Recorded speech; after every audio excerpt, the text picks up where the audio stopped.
বন্ধুরা, আজকে একটা নতুন গল্প নিয়ে আসলাম তোমাদের মাঝে। এটা সত্য এবং বাস্তব জীবনের ঘটনা। শেষ পর্যন্ত শোনার অনুরোধ রইল। শুনলে তোমার মধু চলে আসবে। দেরি না করে চলো শুরু করা যাক। আমার মায়ের রুম থেকে প্রতিদিন রাতে একটি অদ্ভুত শব্দ আসত। কিন্তু আমার বাবা তো মারা গেছে অনেক দিন আগে। তাহলে আমার মায়ের রুম থেকে প্রতিদিন এরকম ধরনের বাজে আওয়াজ আসে কেন? প্রায় প্রতিদিনই এরকম ধরনের শব্দ শুনতে আমার খুব খারাপ লাগত। আর মনে মনে মাকে ঘৃণা করতে শুরু করলাম। বাবা নেই, মা কার সাথে এমন জঘন্য কাজ করে জানার খুব আগ্রহ হলো। আর এই জন্য আমি একদিন রাতে আমার ঘরে লুকিয়ে রইলাম। তারপর আমি যা দেখতে পেলাম তাতে বন্ধুরা আমার মাথায় যেন আকাশ ভেঙে পড়ল। বন্ধুরা, গল্পটি অনেক ইন্টারেস্টিং। আশা করি শুনলে তোমরা অনেক মজা পাবে। তাহলে চলুন বন্ধুরা, গল্পটি শুরু করি। গল্পটি শুরু করার আগে বন্ধুরা, তোমাদের নিকট আমার ছোট্ট একটি অনুরোধ। দয়া করে তোমরা আমার চ্যানেলটি সাবস্ক্রাইব করে আমাকে সাপোর্ট করবে। বন্ধুরা, আমার নাম অনিকা শর্মা, থেকেই আমার ডাকনাম তিথি। সবাই আমাকে দিদি বলে ডাকে। আমার 10 বছর বয়সেই আমার বাবা এই পৃথিবী ছেড়ে চলে যান।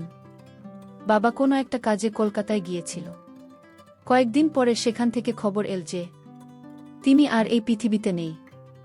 সেখানে ভয়াবহ একটি আগুন লেগেছিল, যার কারণে তার লাশটুকু পাওয়া যায়নি।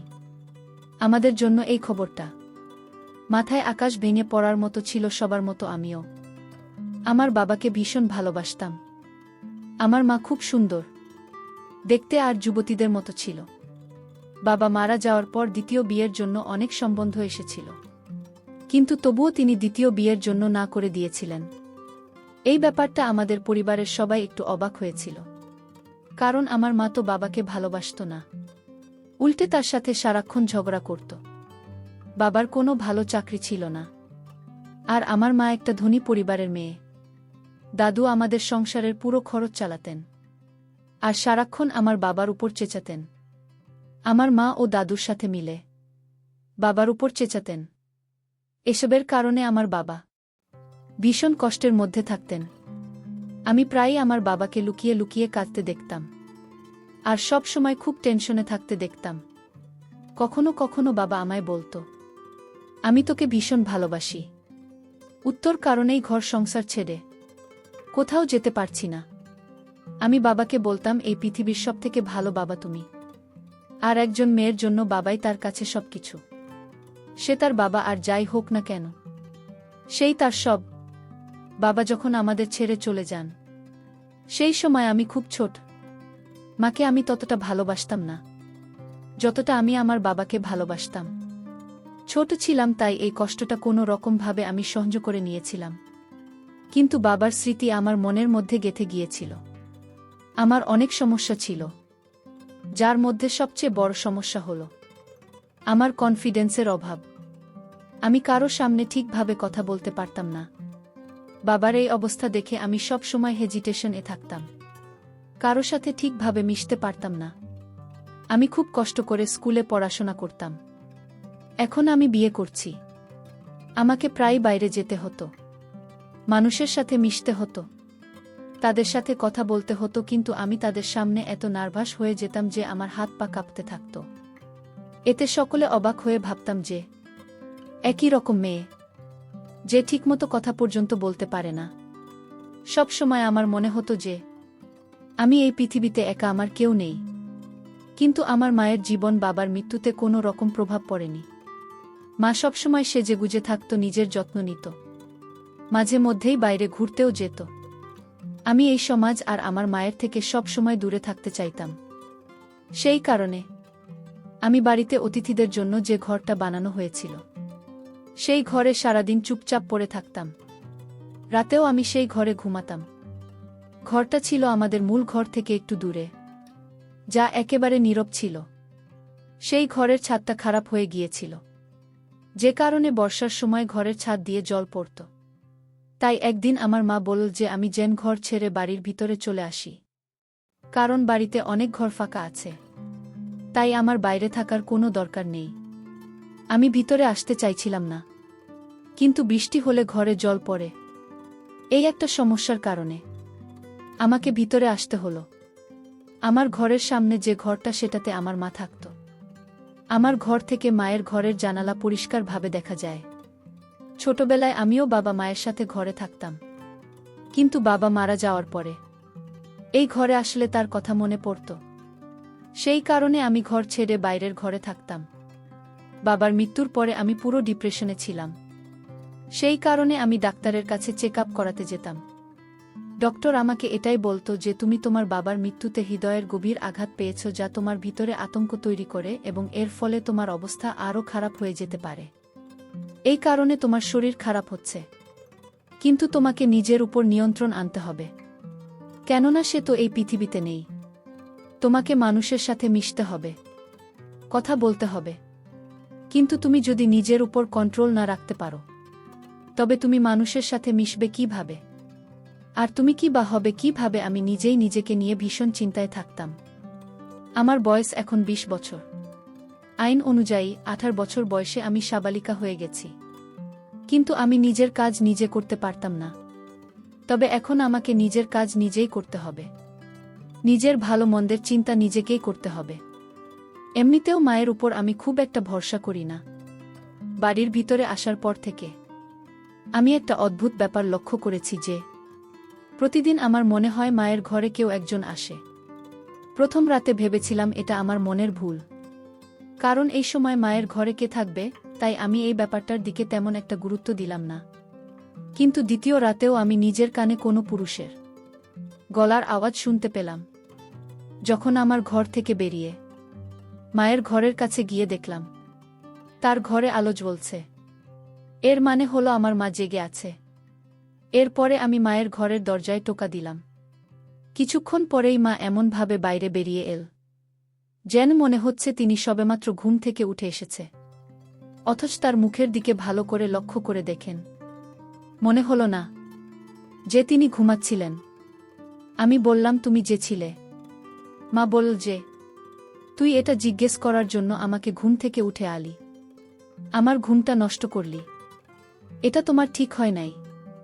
আমি বললাম, মা, আমার ঘুম আসছিল না, তাই জেগেছিলাম। তোমার ঘর থেকে একটা আওয়াজ শুনতে পেয়েছিলাম, তাই তো তোমাকে ডাকলাম। আমার কথা শুনে আমার মা বলল, তুই পাগল হয়ে যাসনি তো? কি সব ফালতু কথা বলছিস? আমি বললাম, তাহলে হয়তো তুমি ঘুমানোর সময় টিভিটা অফ করতে ভুলে গিয়েছিলেন, তাই আমি হয়তো তারই আওয়াজ শুনেছি। আর তুমি ঘুম থেকে উঠে এক্ষুনি টিভি বন্ধ করে বাইরে এলে আমার কথা শুনে আমার মা রেগে গেলেন। এদিকে মুখ ফসকে যা বলে ফেলেছি তাতে আমি লজ্জায় পড়ে গেলাম। মায়ের রাগ করা স্বাভাবিক, কারণ তার সঙ্গে আমার এভাবে কথা বলা উচিত হয়নি। যাই হোক, আমি মায়ের কাছে ক্ষমা চেয়ে নিলাম আর বললাম আর এরকম হবে না। সকালে মা কাজের জন্য বেরিয়ে গেল। তারপর সুযোগ বুঝে আমি মায়ের ঘরে গেলাম মায়ের সাথে রাতের বেলা। এইভাবে কথা বলা আমার উচিত হয়নি, তাই মনে মনে ভাবলাম, আমি যদি মায়ের ঘরটা সুন্দর করে পরিষ্কার করি তাহলে মা খুশি হয়ে যাবে। এভাবে মায়ের ঘর পরিষ্কার করতে শুরু করলাম। প্রতিদিন যেভাবে ঘর পরিষ্কার করা হয়, আমি সেভাবে মায়ের ঘর পরিষ্কার না করে ঘরটাকে খুব সুন্দর করে পরিষ্কার করতে চেয়েছিলাম। আমি সবেমাত্র ঘর পরিষ্কার করা শুরু করেছি, এমন সময় আমার হাতে এমন একটা জিনিস পেলাম যে তার সাথে মেয়েদের কোনো সম্পর্কই নেই। এটা শুধুমাত্র ছেলেরাই ব্যবহার করে। সত্যি বলতে কি, এটা বিবাহিত ছেলেরা ব্যবহার করে, আর তা আমার মায়ের ঘরে, তাও তার বিছানার তোশকের নিচে। আমি খুব অবাক হয়ে গিয়েছিলাম, কিন্তু আমি এ ব্যাপারে আমার মাকে জিজ্ঞেসও করতে পারব না, কারণ জিনিসটা দেখে আমার লজ্জা লাগছিল। কিন্তু এই জিনিসটা মায়ের ঘরে কিভাবে এলো আমি খুব চিন্তা করতাম। হঠাৎ আমি বাড়ির বাইরের দরজায় যেন আওয়াজ পেলাম। আমি ভাবলাম হয়তো মা এসে পড়েছে, তাই ঘর পরিষ্কার না করে আমি তাড়াতাড়ি করে আমার ঘরে চলে এলাম। এরপরে আমি ঘর পরিষ্কার করার ব্যাপারটা আমার মাথা থেকে বের করে দিলাম। কয়েকদিন পরে আমি আমার মায়ের একটা সত্যি জানতে পারলাম। সেটা হলো, আমার মায়ের ঘরে টিভি তো আছে, কিন্তু সেটা খারাপ চলত না। এই খবরটা আমাকে আমাদের বাড়ির চাকরানির বলেছিল। সে সপ্তাহে মাত্র একদিন করে কাজে আসত। সে আমাকে বলল যে এই টিভিটা তো অনেকদিন ধরে খারাপ হয়ে পড়ে আছে, তোমার মা টিভির মেকানিককে ডেকে দেখিয়েছিলেন, কিন্তু সে বলেছে যে এই টিভি ঠিক করতে অনেক টাকা খরচ হবে। তাই তোমার মা আর টিভিটা ঠিক করেননি। তিনি তো আমায় বলেছিলেন যে তুমি টিভিটা নিয়ে যাও, যদি ঠিক করতে পারো তাহলে তোমার বাচ্চারা দেখতে পারবে। আমি তাকে বলেছিলাম যে আমার বরকে বলব টিভিটা নিয়ে যেতে। আমি আমার বরকে কয়েকবার বলেছিলাম টিভিটা নিয়ে যেতে, কিন্তু আমার বর টিভিটা নিতে এলি না। সে একেবারে কুকুরের বাচ্চা মতো, কোনো কাজ করতে চাই না। চাকরানি তো তার নিজের সংসারের সমস্যা নিয়ে বিভিন্ন কথা বলতে শুরু করে দিল, কিন্তু আমার ধ্যান অন্য জায়গায় পড়েছিল। যদি টিভি খারাপই হয়, তাহলে তো আমার মা কি সেই রাতে টিভি চালায়নি? তাহলে মায়ের ঘর থেকে কিভাবে পুরুষ মানুষের গলার আওয়াজ আসছিল? তাহলে কি মা আমাকে মিথ্যে বলেছিল? আমি তো ছোটবেলা থেকেই বাড়িতে আছি, যদি অনেকগুলো বছর বাইরের ঘরে কাটিয়েছি, কিন্তু এ ব্যাপারে কিছুই টের পাইনি। যখন আমি ভিতরের বাড়িতে এলাম, তখন এই সমস্ত জিনিস আমি জানতে পারলাম। আগে আমি বাইরে যে ঘরটায় থাকতাম, সেটা বেশ ছোট ছিল। সেখানে বাথরুমটা বাড়ির বাইরে, অনেকটা পিছনের দিকে।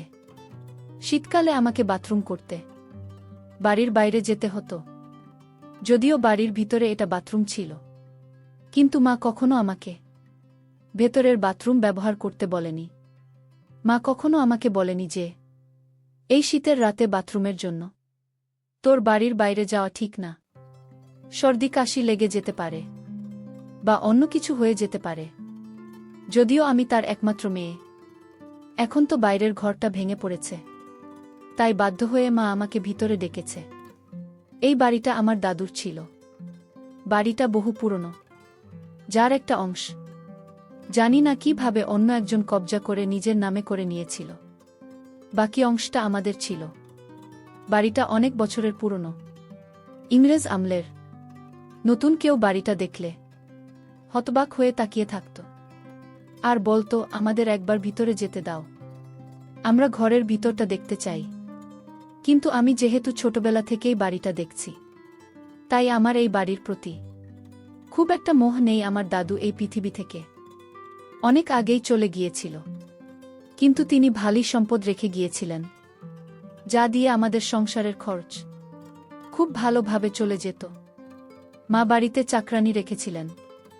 একদিন আমার মা আমাকে বলল যে তুই একটা অলস মেয়ে, সারাদিন শুয়ে বসে দিন পার করছিস, এখন এখানে এসে আমার চুলের রং লাগিয়ে দেয়।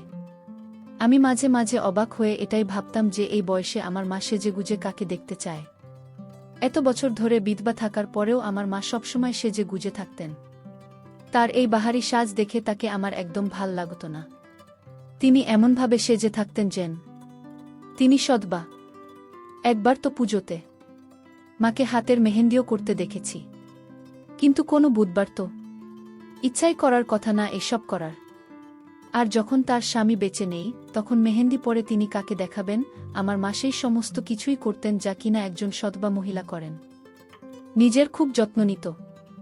আর একবার যখন মায়ের চুল সাদা হতে লাগল, তখন তো তিনি চুলে কালারও করলেন, সাথে মেহেন্দি ও লাগালেন। ভালো গা রঙের শাড়ি পরতেন, নিজের হাত পায়ের নখে নেলপালিশ লাগাতেন। আমি একটা অবিবাহিত মেয়ে হয়েও নিজেকে এত খেয়াল রাখতাম না যতটা আমার মা নিজের খেয়াল রাখতেন। আমি শুনেছিলাম আমার মা আর বাবা প্রেম করে বিয়ে করেছিলেন, তাই তো ভালোবাসার টানে বড় লোকের মেয়ে আমার মা আমার গরিব বাবাকে বিয়ে করেছিলেন। না হলে দাদু এই সব বন্ধ কোনোদিনও মেনে নিতেন না। তিনি আগে সেনাবাহিনীতে ছিলেন এবং ভীষণ শক্ত মনের মানুষ ছিলেন। রাতে আবারও মায়ের ঘর থেকে আওয়াজ আসছিল। আমি কান লাগিয়ে শোনার চেষ্টা করলাম, এটা কিসের আওয়াজ? কিছুক্ষণ শোনার পরে আমার যেন মনে হল কোনো পুরুষ মানুষ কথা বলছে, আর আমার মা তার কথা শুনে হাসছিল আর লজ্জা পাচ্ছিল। কথা শুনে মনে হচ্ছিল যে লোকটা আমার মায়ের খুব প্রশংসা করছে, আর এতে আমার মা লজ্জা পাচ্ছে। আমি শিওর যে ভিতরে কোনো পুরুষ মানুষ আছে। যাই হোক, চুপ করে ঘরে এসে শুয়ে পড়লাম। কয়েকদিন পরে আমার বাবার বাৎসরিক কাজ। প্রথম থেকেই বাবার বাৎসরিক কাজের দিন আমার মন ভার হয়ে থাকত। মনে হতো যেন আজকে উনি আমাদের ছেড়ে এই দুনিয়া থেকে চলে গেছেন। বাবার বাৎসরিকের দিন সকালে দেখলাম মা সেজেগুজে বাইরে বেরিয়ে এল। মাকে সেদিন খুব রোমান্টিক মনে হলো। আমি মাকে বললাম, আজকের দিনে অন্তত সাদা কাপড় পরে আসতে পারতে। শুনেছি বিদ্যা সেজেগুজে থাকলে তাদের স্বামীর আত্মা কষ্ট পায়। মা বল, কি বলতে চাইছিস তুই? আমি বললাম, বাবা রাজ বাৎসরিক কাজ, তাই আজকের দিনটা অন্তত নর্মাল ভাবে থাকো। তখন মা বলল, তোর বাবা অনেক দিন আগে মারা গেছে, তাই এখন এসব বাৎসরিক তার শরিক করে কোনো লাভ নেই। কিন্তু আমি বললাম, আমি প্রত্যেকবারের মতো কিছু গরিবকে সাহায্য করব। মা বলল, তাহলে তাই কর।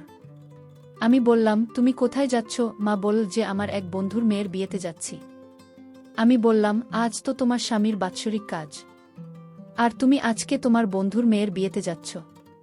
মা বলল যে বাৎসরিক আজ প্রত্যেক বছর হয়, কিন্তু বিয়ে প্রত্যেক বছর হয় না। যে মারা গেছে তার জন্য আমি আমার এত ভালো বন্ধুকে কষ্ট দিতে পারবো না। তারা খুব বড়লোক, আর তারা শহরে থাকে। আমি তার বড় ছেলের সাথে তার বিয়ে দিতে চাই।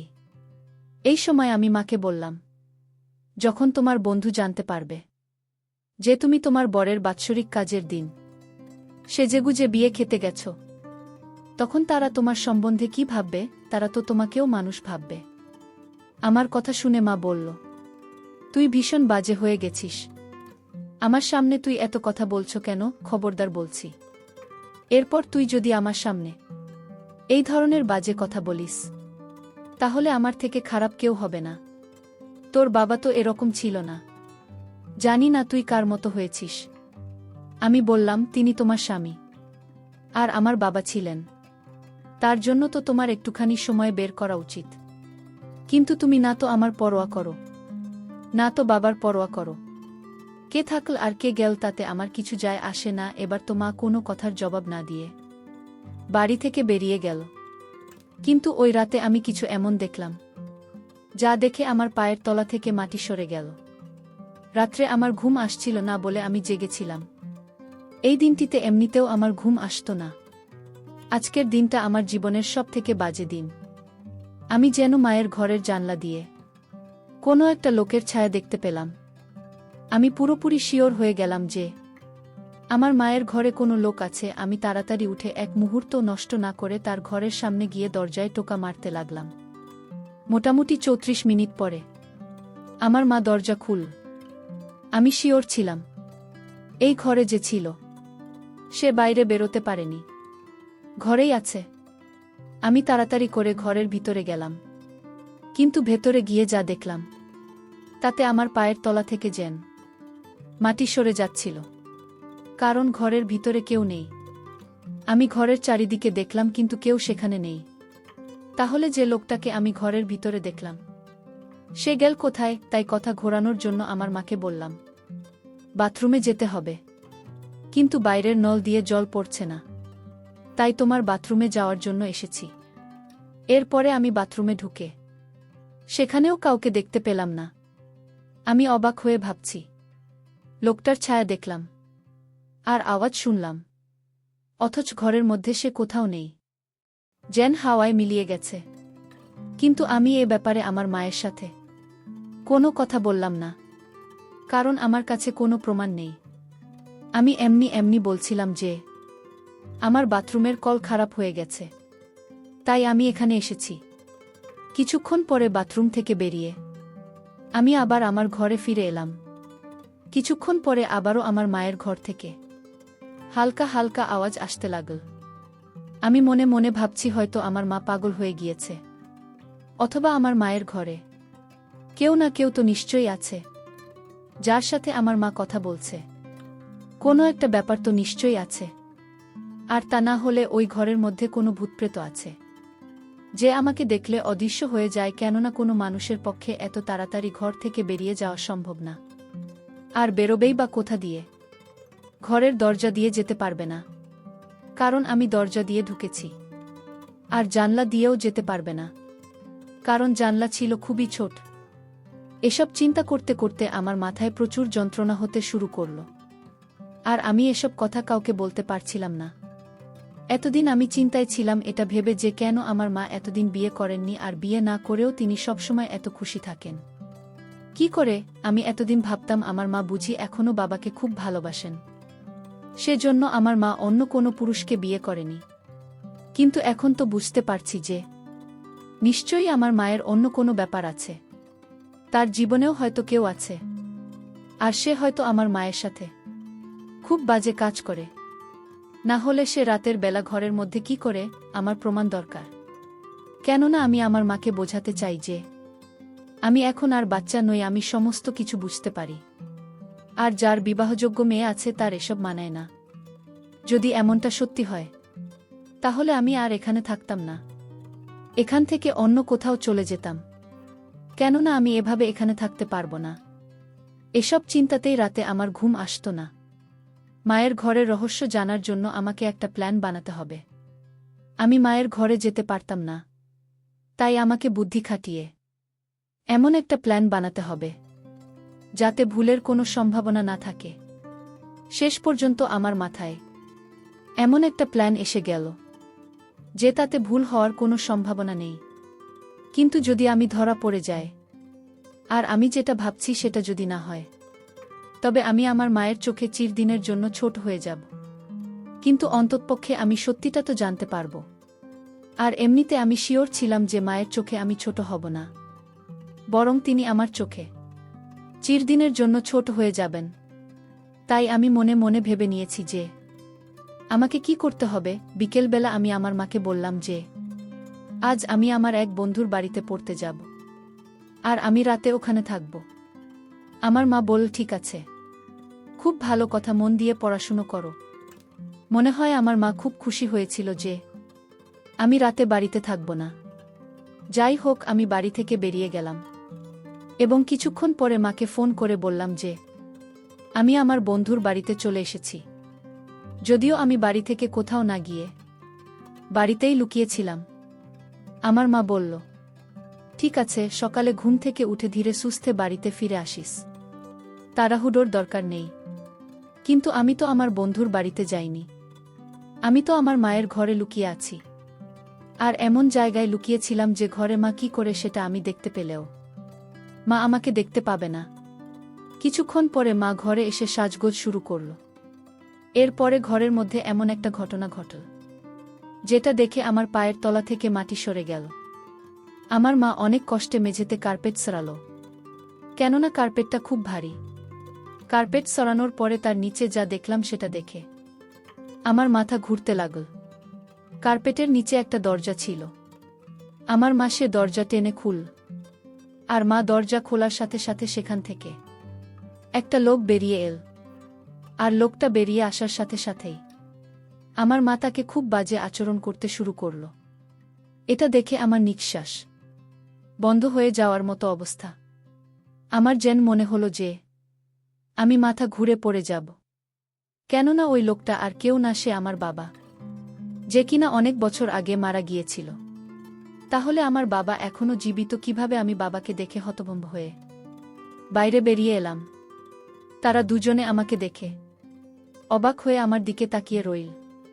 আমি থাকতে না পেরে এগিয়ে গিয়ে বাবাকে ধরে খুব কান্নাকাটি করলাম। বাবা আমাকে কিছুক্ষণ আদর করে, তারপর জিজ্ঞেস করল, কেমন আছিস মা? আমি বললাম, বাবা তুমি বেঁচে থাকতেও মরা নাটক কেন করেছিলে? আমার বাবা বলল, সোনা মা, আমরা খুব গরিব ছিলাম, আমাদের কাছে কিছুই ছিল না, কিন্তু আমার একটা জিনিস ছিল, আর সেটা হলো আমার জীবন বীমা, যেটা আমার বাবা বেঁচে থাকতে আমার নামে করেছিলেন। সেই জীবন বীমার টাকা পাওয়ার জন্য এই দুনিয়ার সামনে আমাকে মরে যেতে হয়েছিল। আমি মরে গেলে জীবন বীমা থেকে 1 কোটি পাওয়া যেত। আমার কাছে আর কোনো অপশন ছিল না। তোর দাদুর সব কিছু বিক্রি করে শেষ হয়ে গেছিল। আমরা অনেক অভাবে পড়ে গেছিলাম মা, আমাদের কাছে আর কিছুই ছিল না। তাই তোদের ভালোভাবে রাখার জন্য আমাকে এই নাটকটা করতে হয়। এরপর সকলের সাথে সাথে জীবন বীমা লোকেরাও বিশ্বাস করেছিল যে আমি মরে গিয়েছি, তাই তারা তোমাকে 1 কোটি দিয়ে দেয়।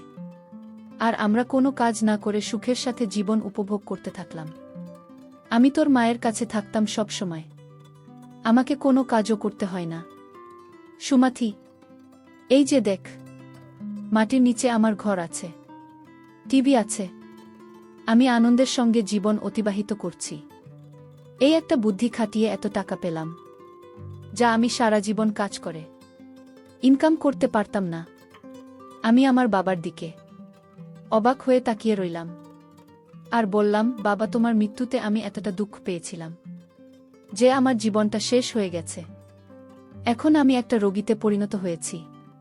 তোমার চিন্তায় আমি প্রায় শেষ হয়ে গেছি। আর তুমি এই ভেবে খুশি থেকেছ যে তুমি খুব বড় দান মেরেছ। কিন্তু তুমি তো এই দুনিয়াতে সবথেকে বড় বোকামি করেছ। আমার বাবা আমাকে বলতে লাগল যে উত্তর ভবিষ্যতের কথা ভেবে আমি এসব করেছি। উত্তর পড়াশোনার সাথে সাথে তোর যাবতীয় খরচ 2 সময়মতোই পেয়েছিস। কোনো দিন কোনো কিছুর অভাব তোকে হতে দিইনি। যদি আমি এসব না করতাম, তাহলে আমাদের খেয়ে পরে বেঁচে থাকাই কষ্টকর হতো। আমি আমার বাবাকে অবাক করে দিয়ে বললাম যে, বাবা, তুমি আমার জীবনটা নষ্ট করে দিয়েছ। আমার জীবনে অর্থের দরকার ছিল না। আমার দরকার ছিল বাবা, তোমার আদর, তোমার স্নেহ, তোমার ভালোবাসা, তোমার মায়া মমতা। অর্থের মূল্য দিয়ে বাবা তুমি তা বিচার করতে পারবে না। বাবা, তুমি কি আমাকে ফিরিয়ে দিতে পারবে? বাবা, অর্থের মূল্য দিয়ে তুমি কি আমাকে অতীতে যে যন্ত্রণা দিয়েছ, সে যন্ত্রণা ফিরিয়ে দিতে পারবে? কখনো পারবে না। তোমার এটা কখনো উচিত হয়নি বাবা। অর্থের মূল্য দিয়ে তুমি আমার জীবনের সুখের মূল্য বিবেচনা করেছ, যার জন্য আমার মাথা এবং মনের অবস্থা পুরোটাই শেষ। না মরেও পৃথিবীতে মরে থাকার মতোই বেঁচে আছি। যায় হোক বাবা, অর্থ দিয়ে তুমি সুখে থেকো, ভালো থেকো। তোমার কাছ থেকে আমি আর কোনো সুখ স্বাচ্ছন্দ্য চাইব না।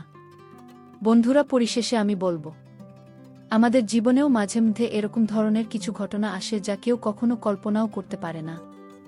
অনেক সময় অর্থের জন্য মানুষ জীবনের রূপ পাল্টিয়ে দেওয়া, পরিবার, আপনজন সবার কাছ থেকে বিসর্জন দিয়ে জীবনকে ভিন্ন উপায় নিয়ে যায়। তখন সে পরিবার পরিজনের চাইতে নিজের স্বার্থ থাকে বেশি প্রিয় মনে করে। কিন্তু এটা মোটেও উচিত না। আমাদের প্রত্যেকটি কাজ করার পূর্বে আমাদেরকে সবকিছু বিবেচনা করে ভাবা উচিত। বিশেষ করে পরিবার পরিজনদের কথা মাথায় রেখে প্রত্যেকটি কাজ, অর্থাৎ দুর্বিষহ কাজগুলো বিবেচনা করে করা উচিত। বন্ধুরা, আজকে এই পর্যন্তই। আমি লামিয়া আবারও আসব তোমাদের মধ্যে নতুন কোনো ভিডিও নিয়ে। ভিডিওটি যদি তোমাদের ভালো লাগে, তাহলে একটি লাইক দাও। প্রতিদিন আমি তোমাদেরকে একটা করে নতুন গল্প উপহার দিব। তাই তোমাদেরকে অনুরোধ করে বলছি, তোমরা যদি এরকম ধরনের ইন্টারেস্টিং গল্প পেতে চাও, তাহলে দয়া করে আমার চ্যানেলটি সাবস্ক্রাইব করো। পরিশেষে তোমাদের সকলের সুস্বাস্থ্য কামনা করি। ভিডিওটি দেখার জন্য তোমাদের সকলকে অসংখ্য ধন্যবাদ।